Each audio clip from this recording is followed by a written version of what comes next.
आज हम लोग आपकी कक्षा 10 में अध्याय 7 में स्वदेश प्रेम शीर्षक से कविता है, जिसकी रचना श्री राम नरेश त्रिपाठी जी ने की है। आज हम लोग इसके तीसरे पद्यांश की व्याख्या सीखेंगे। इसके पहले हम लोगों ने 2 पद्यांश की व्याख्या सीख ली है। बहुत ही सरल है, यदि आप थोड़ा भी ध्यान देंगे तो बात समझ में आ जाएगी।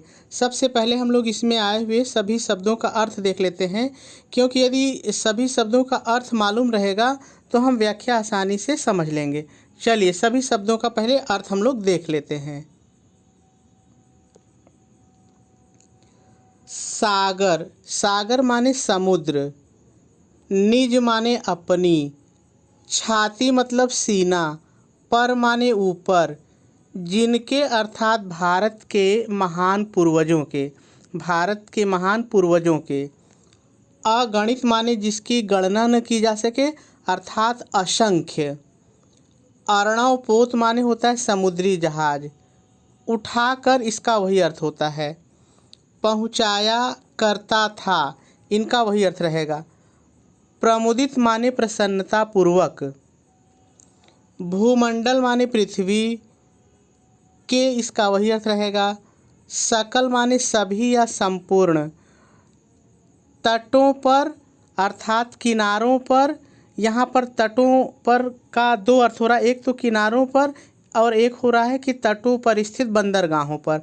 तो हम लोग व्याख्या में दोनों का उपयोग करेंगे। कैसे करेंगे वो हम लोग वहाँ पे देख लेंगे। नदियाँ, आप समझ रहे हैं, इसका वही अर्थ रहेगा।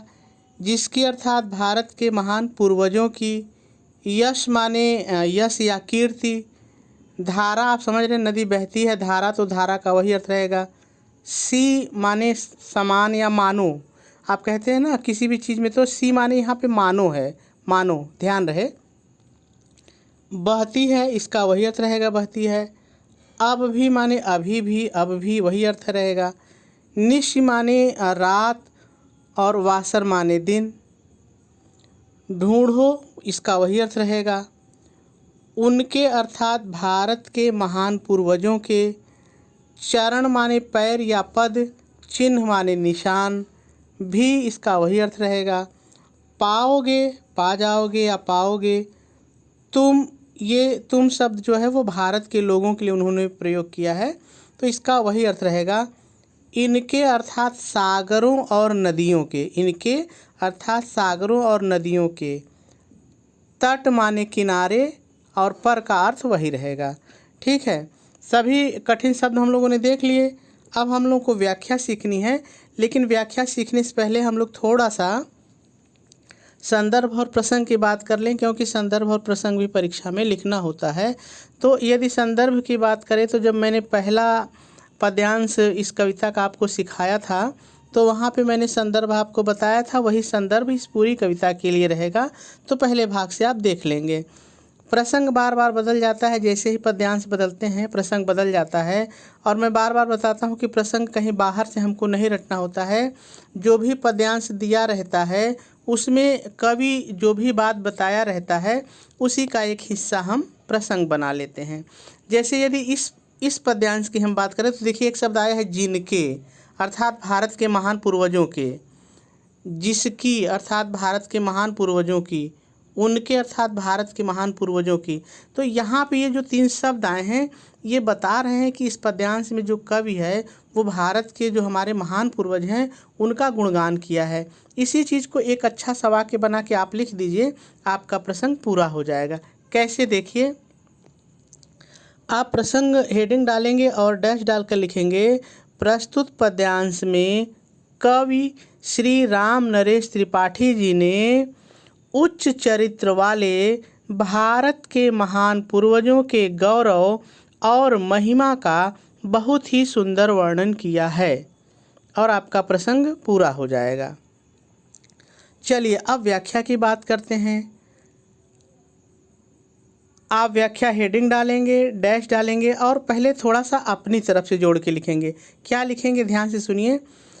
प्रस्तुत पद्यांश में कवि श्री राम नरेश त्रिपाठी जी भारत के महान पूर्वजों के गौरव और महिमा का वर्णन करते हुए कहते हैं। अब आ जाइए काव्य पर। कहते हैं, सागर अर्थात समुद्र, सागर समुद्र कर लीजिए, समुद्र अपनी छाती पर भारत के जिन महान पूर्वजों के भारत के जिन महान पूर्वजों के असंख्य समुद्री जहाज़ों को उठाकर प्रसन्नतापूर्वक भूमंडल के सभी तटों पर अर्थात भूमंडल के सभी किनारों पर स्थित बंदरगाहों पर पहुंचाया करता था। और अपने जोड़े, और अब भी रात दिन बहने वाली नदियों की धारा मानो भारत के महान पूर्वजों का यशगान कर रही है। फिर अपने जुड़े आगे कवि कहता है, ढूंढो ढूंढो उनके पद चिन्ह भी तुम्हें इन सागरों तथा नदियों के किनारों पर पा जाओगे। अर्थात अपने जोड़ना, अर्थात भारत के महान पूर्वजों द्वारा किए गए महान कार्यों के निशान इन सागरों और नदियों के किनारों पर मिल जाएंगे।